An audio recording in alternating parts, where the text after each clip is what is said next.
tidak mungkin penyidik menetapkan tersangkanya kalau alat buktinya tidak lengkap atau alat buktinya tidak ada. Sampai ke persidangan, tidak mungkin seorang hakim akan memutus suatu perkara atau menetapkan terdakwa kalau alat buktinya tidak ada, tidak lengkap.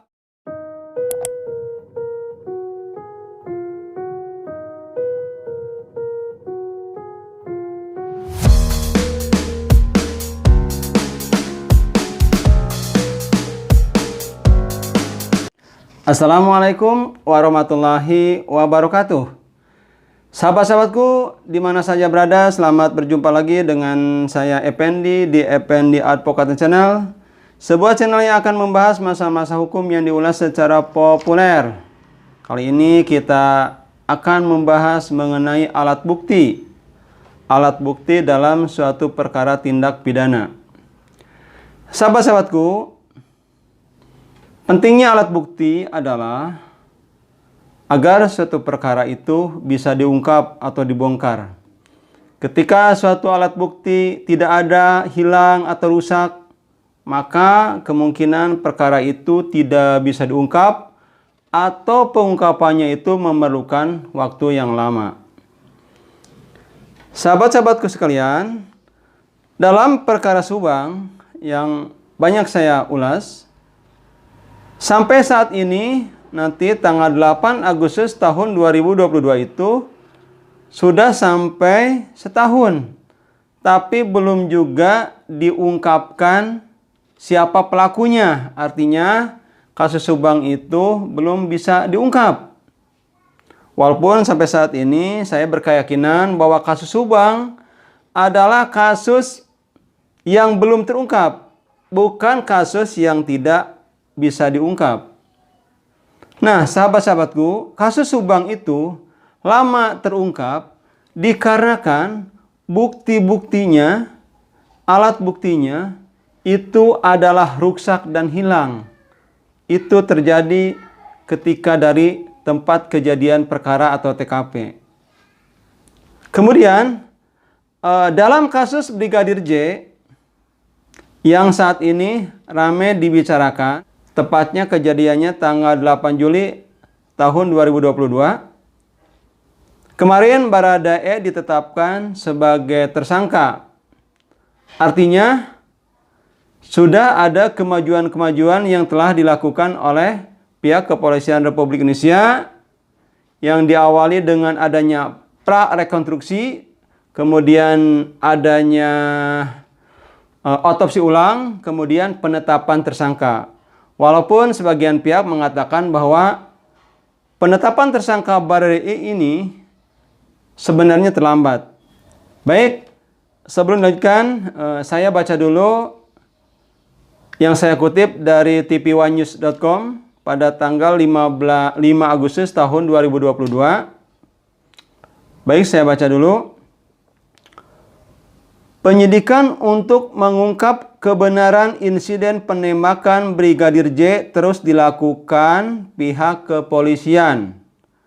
Berbagai perkembangan dan juga tindakan telah diambil oleh Polri termasuk penetapan Baradae selalu tersangka. Ya, demikian seperti yang telah saya katakan, sudah ada kemajuan-kemajuan, diantaranya ada rekonstruksi, kemudian otopsi ulang dan penetapan Baradae sebagai tersangka. Namun demikian, penyidikan kasus adu tembak Brigadir J dan Baradae ini sempat kandas dan terkendala. Hal itu disampaikan oleh Kabareskrim Polri Komjen Agus Andrianto. Ia mengakui ada kendala dalam mengusut kasus penembakan Brigadir J yang terjadi di rumah Irjen Verdi Sambo di Komplek Duren 3, Jakarta Selatan pada Jumat tanggal 8 Juli tahun 2022 silam. Tentunya memang kendala daripada upaya pembuktian adalah adanya barang bukti yang rusak atau dihilangkan. Jadi menurut Bapak Komjen Agus Andrianto, lambatnya penetapan tersangka itu adalah rusak atau dihilangkannya barang bukti, sehingga membutuhkan waktu untuk mengungkap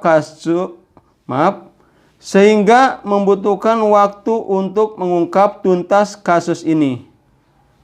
Kata Agus di Mabes Polri Jakarta pada Kamis malam 4 Agustus tahun 2022. Demikian sahabat-sahabatku, bagaimana pentingnya sebuah alat bukti dalam suatu perkara tindak pidana. Nah, orang-orang yang tidak ingin bahwa suatu kasus tindak pidana terungkap, mungkin kalau terungkap itu bisa merugikan mereka, bisa merugikan kedudukan mereka, maka mereka dengan segala upaya akan berupaya untuk menghilangkan alat bukti tersebut. Karena apa, sahabat-sahabatku? Karena dalam suatu proses penyelidikan atau penyidikan, tidak mungkin penyidik menetapkan tersangkanya kalau alat buktinya tidak lengkap atau alat buktinya tidak ada. Itu suatu mustahil akan ditetapkan sebagai tersangka. Pun demikian ketika kasusnya sampai ke persidangan, tidak mungkin seorang hakim akan memutus suatu perkara atau menetapkan terdakwa kalau alat buktinya tidak ada, tidak lengkap. Tidak mungkin seorang hakim memutuskan perkaranya kalau alat buktinya tidak lengkap atau bahkan tidak ada.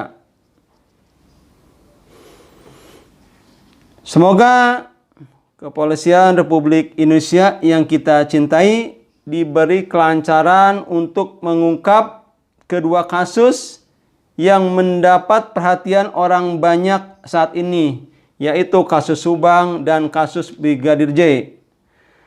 Demikian dari saya tutup.